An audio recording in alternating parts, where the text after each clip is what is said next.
this one says the following. It actually has a Cartesian plane. There's a Cartesian plane and there's a circle on it. So let's try and draw this one. A beautiful, beautiful question indeed. So here's a circle on the Cartesian plane, and apparently there's also a straight line that passes through this circle at some random point, which happens to be tangential to the circle at a point that they're calling B on this question. So what is the story here? Okay, beautiful people, here is the point B with unknown coordinates, right? The center of the circle is named P with coordinates 4 and 4, okay? And then, of course, we've got the legendary Cartesian plane. Let's put the Cartesian plane here. Okay, this is going to be my x-axis, right? And this is going to be my y-axis. Okay, cool. There's my y-axis, okay? Beautiful stuff. So the examiner says to us here, there's a point A here, which the circle happens to be passing through with unknown coordinates as well. Not the circle, but the tangent. The statement reads as follows. The circle with center P has a tangent AB. They're looking at it. And the equation of AB is, okay, they gave us an equation. That's very nice of them. It says y minus x, right, plus 2 is equal to 0. And A lies on the y-axis. Okay, cool. Which means the coordinates of A can now be found, because if you're telling me that A lies on the y-axis, I know that one of the coordinates has to be 0. And that is definitely going to be the x coordinate. There's no two ways about it. X is 0 here. And if you wanted me to work out the corresponding y coordinate, I'm just going to take this 0 and substitute in the original equation. Nobody was asking for this, but if I wanted to find the coordinate of A, I can say, let's sub x as 0 and have that 2 equal to 0.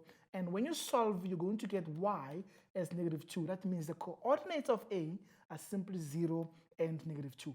Some of the things you can actually do to help you to have more information as you're trying to solve problems that involve analytical geometry. Remember to always keep updating stuff on your diagram by writing what you know and what you have calculated, because those will keep helping you as you move forward to solve more and more problems. Okay, Mpendulo, right. Now, the first question says here we need to determine the equation of PB, okay? They want us to find the equation of PB. Let's look at PB. PB is the line from P to B. You want to find the equation of PB, right? PB is the radius of the circle, right?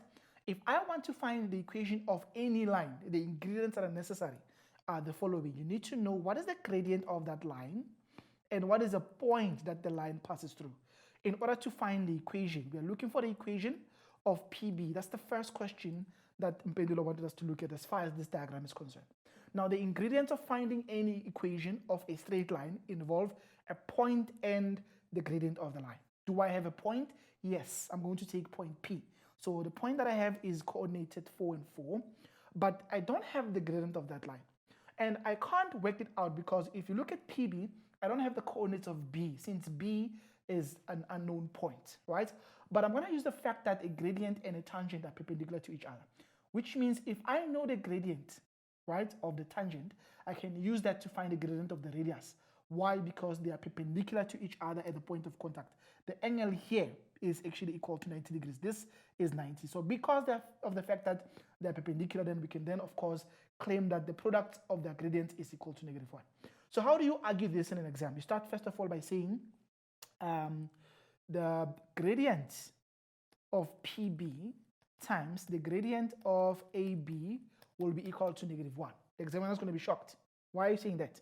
Then you tell them, well, it is because a tangent is perpendicular to a radius all the time. Okay? They'll say, okay, fine. We hear your argument. Now, do we know the gradient of AB? Well, we can find it. Where? From the given equation. But the equation was not written in standard form, so if we rewrite that in standard form, you're going to end up with y equals to x minus 2. What does that mean? That means from there, there's a hiding 1. There's a gradient of +1 that is written there. It's not written, but we as mathematicians know that it's there. So the gradient of the line AB happens to be +1, right? Which means what? If I come back here and I say I know the gradient of AB, which happens to be +1, right? And the product must give me -1. Therefore, the gradient of the required line, PB, is also going to be -1, when you either divide both sides of by -1, or you don't do anything at all. Right, I've got that and I'm happy about it. Okay, cool. So I've got my gradient of -1. I'm looking for the equation. What am I going to use? Well, I can use anything. Allow me to use y minus y1 is m into x minus x1. It is available in the information sheet. So y minus, what is my y1? I'm going to put 4 there, right? Is equal to the gradient. What's the gradient? The gradient is 1. Not +1, but -1, right? Into something interesting, which is x minus 4, all right? My x1 is also actually 4. You're just subbing the coordinates of x1 and y1, and then you also sub the gradient. Then you work out by simplifying what you're looking at, and we end up with, this is going to be minus 1x, that is going to be +4, right? And that's going to be another +4, so the equation of that line we're looking for happens to be y equals to minus x plus 8, and it's very exciting. We're happy to see that's the answer of PB. Very powerful indeed, and it does show you the use of Euclidean geometry in helping you to find the solution. Okay, now the last question says to us here, we now need to find the coordinates of B. Okay, you need to find the coordinates of B. Find the coordinates of B. That is not an analytical geometry question. Listen to me very carefully. It's the other topics. It's an analytical geometry. It's in analytical geometry.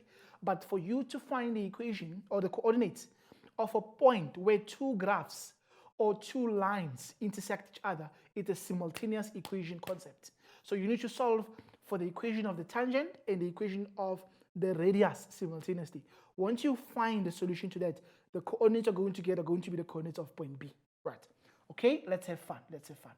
What do we know? Well, we know that at B, we've got two equations. The first one is the one y equals to x minus 2.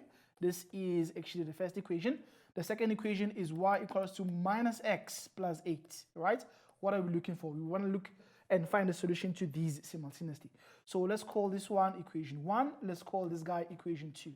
So I'm going to say equation 1 equated to equation 2. Why? Because they're both having y as a subject of the formula already. That means x minus 2 is as good as minus x plus 8, right? You then add x on both sides, or you can do what I call witchcraft mathematics. These things jump the border and they suddenly change signs. So it's going to be x plus x equals to 2 goes to the right to join 8. It's going to be 8 plus 2. So 2x comes out as 10. You divide both sides by 2, your x comes out as exactly 5. Now I've got an x value of 5. I'm looking for the corresponding y value at B. In order to find that, you either substitute either in equation 1 or in equation 2. So I'm going to sub this in equation 2. Sub into equation 2. Y is going to be equal to negative. My x is 5. I'm adding that with 8. We end up with an answer of 3. Right? What does that mean? Well, that means the coordinates of B are simply 5 as well as 3. Let's go and plot them and see if they're making sense. Can these be 5 and 3? Yes, it does make sense because it is on the right of 4, so x must be higher than 4, and it is below point P, so it must have a y coordinate that is smaller than that one that we have at point P. Beautiful question indeed. Thank you very much for sending it through. I hope you understand what you needed to do when it comes to this. Do not neglect the fact that when you're looking for a point of contact between two lines, it's just a solution of those two simultaneous. I could have also used the equation of the circle if I wanted to do that, but it doesn't matter. Two straight lines were much quicker, so that's why I resorted to working with them.